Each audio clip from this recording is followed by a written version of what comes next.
Plastic. सोचिए जरा, ये है कहाँ नहीं, हमारे फोन में, हमारे कपड़ों में, यहां तक कि जिस चीज में हमारा खाना पैक होकर आता है उसमें भी। ये हमारी जिंदगी का इतना आम हिस्सा बन गया है कि हम शायद ही इस पर ध्यान देते हैं। लेकिन इस सुविधा की एक छिपी हुई कीमत है, एक ऐसा खतरा जो हमारी आंखों के सामने होते हुए भी अदृश्य है। तो सवाल यही है जो आज के हमारे विश्लेषण के केंद्र में है। और इसका जवाब अब सिर्फ पर्यावरण तक सीमित नहीं रह गया है। ये अब एक निजी मामला बन चुका है, एक ऐसा मामला जो सीधे हमारे और आपके स्वास्थ्य से जुड़ा है। चलिए इस अदृश्य दुनिया की गहराई में उतरते हैं। ये कहानी शुरू होती है उन लोगों से जो इस मटेरियल के सबसे करीब काम करते हैं। जो लोग हर दिन प्लास्टिक बनाते हैं, उनके लिए ये सिर्फ एक प्रोडक्ट नहीं, बल्कि एक लगातार बना रहने वाला खतरा है। जरा इस सीटी स्कैन को देखिए। ये एक 31 साल के व्यक्ति का है जो सिगरेट नहीं पीता। उसने 11 साल एक प्लास्टिक मोल्डिंग फैक्ट्री में काम किया है। ये जो काले धब्बे और अजीब से पैटर्न दिख रहे हैं ना, ये हैं ब्रोंकिएस्टेसिस, मतलब फेफड़ों की हवा की नलियों में परमानेंट डैमेज हो गया है। ये सिर्फ एक तस्वीर नहीं, ये इस बात का सबूत है कि कैसे प्लास्टिक का धुआं चुपचाप हमारे शरीर को अंदर से खोखला कर सकता है। और बात यहीं खत्म नहीं होती। ये कोई अकेला मामला नहीं है।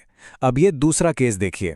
एक 53 साल का व्यक्ति जिसने 32 साल प्लास्टिक मोल्डिंग में गुजारे, उसके फेफड़ों में भी ब्रोंकिएक्टिसिस और एम्फीसीमा के साफ साफ निशान हैं, जिसका मतलब है कि फेफड़ों के एयर सैक को भी नुकसान पहुंचा है। पैटर्न बिल्कुल साफ है, जितना लंबा एक्सपोजर उतना ही गहरा नुकसान। तो यहां समझने वाली बात यह है कि ये कोई एक दो घटनाएं नहीं है, ये एक पैटर्न है। यहां 4 अलग अलग मामले हैं। और कॉमन बात क्या है? ये सभी लोग धूम्रपान नहीं करते। सब अलग अलग प्लास्टिक इंडस्ट्री में काम करते थे, कोई मोल्डिंग में, कोई ग्रैन्युअल्स में, कोई पीवीसी पाइप बनाने में। और नतीजा, सभी को फेफड़ों की क्रॉनिक बीमारियां हुई। ये एक सीधी सीधी चेतावनी है कि प्लास्टिक उत्पादन की मानवीय कीमत बहुत ज्यादा है। तो ये तो हुई कुछ पर्सनल कहानियां। अब जरा बड़े पिक्चर को देखते हैं कि राष्ट्रीय स्तर पर यह समस्या कितनी बड़ी है। ये सिर्फ कुछ फैक्ट्रियों की बात नहीं, ये पूरे देश का संकट बन चुका है। 93 लाख टन। जरा इस नंबर के बारे में सोचिए। ये वो वजन है जितना प्लास्टिक कचरा भारत हर साल पैदा करता है। और चौंकाने वाली बात यह है कि इसका एक बहुत बड़ा हिस्सा ठीक से मैनेज ही नहीं हो पाता, जो हमें दुनिया के सबसे बड़े प्लास्टिक प्रदूषकों में से एक बना देता है। तो सवाल है कि इतना सारा प्लास्टिक आता कहां से है? इस चार्ट को देखिए। सबसे बड़ा हिस्सा 30% पैकेजिंग से आता है। हमारे चिप्स के पैकेट, पानी की बोतलें और ऑनलाइन डिलीवरी के बॉक्स।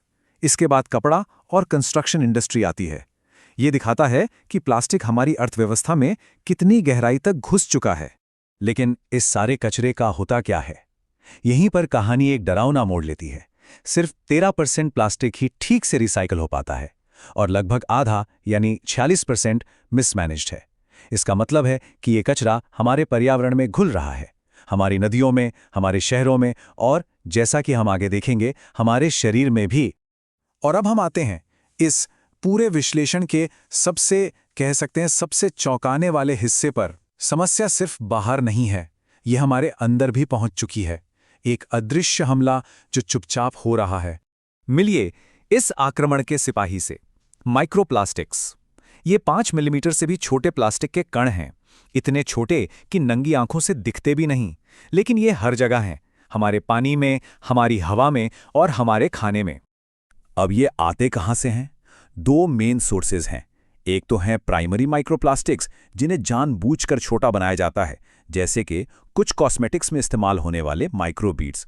और दूसरे हैं सेकेंडरी माइक्रोप्लास्टिक्स, जो बड़ी प्लास्टिक की चीज़ों जैसे बॉटलें और बैग के टूटने से धीरे धीरे बनते हैं।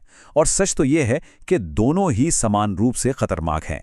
तो सवाल ये है कि ये हमारे शरीर के अंदर घुसते कैसे हैं? इसके 3 मेन रास्ते हैं। हम इन्हें खाते हैं, दूषित खाने और पानी के जरिए। हम इन्हें सांस के साथ अंदर खींचते हैं, हवा में मौजूद अदृश्य कणों के रूप में। और ये हमारी त्वचा के जरिए भी एब्जॉर्ब हो सकते हैं, खासकर कुछ कॉस्मेटिक से। मतलब इनसे बचना लगभग नामुमकिन है। और अब वो बात जो शायद सब कुछ बदल देती है। 2024 की एक स्टडी में लगभग 89% लोगों के खून के सैंपल्स में माइक्रोप्लास्टिक पाए गए। इस बात को जरा फिर से सुनिए। प्लास्टिक अब सिर्फ हमारे महासागरों में नहीं है, ये हमारे खून में दौड़ रहा है। लेकिन खतरा सिर्फ इन प्लास्टिक के कणों से नहीं है। इन्हें एक तरह का जहरीला टैक्सी समझिए। ये अपने साथ खतरनाक केमिकल्स लेके चलते हैं। बिस्फेनॉल यानी BPA जो कंटेनरों में पाया जाता है, थैलिड्स जो प्लास्टिक को लचीला बनाते हैं, और PFS जैसे हमेशा के लिए रसायन, ये सब हमारे शरीर के हार्मोन सिस्टम में गड़बड़ी पैदा करने के लिए जाने जाते हैं। देखिए, साइंटिस्ट अभी भी इसके लॉन्ग टर्म इफेक्ट्स को पूरी तरह समझने की कोशिश कर रहे हैं, लेकिन जो शुरुआती सबूत हैं वो चिंताजनक हैं। ये कण शरीर में तनाव और सूजन पैदा कर सकते हैं, जिससे DNA डैमेज और मेटाबॉलिज्म से जुड़ी दिक्कतें हो सकती हैं।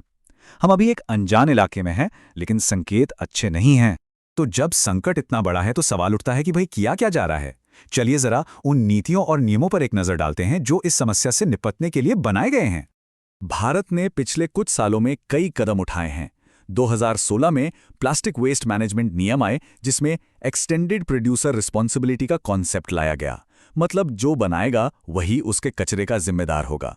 फिर 2021 में सिंगल यूज प्लास्टिक पर बैन लगा, और हाल ही में 2024 में बायोडिग्रेडेबल प्लास्टिक की परिभाषा को और भी सख्त कर दिया गया है।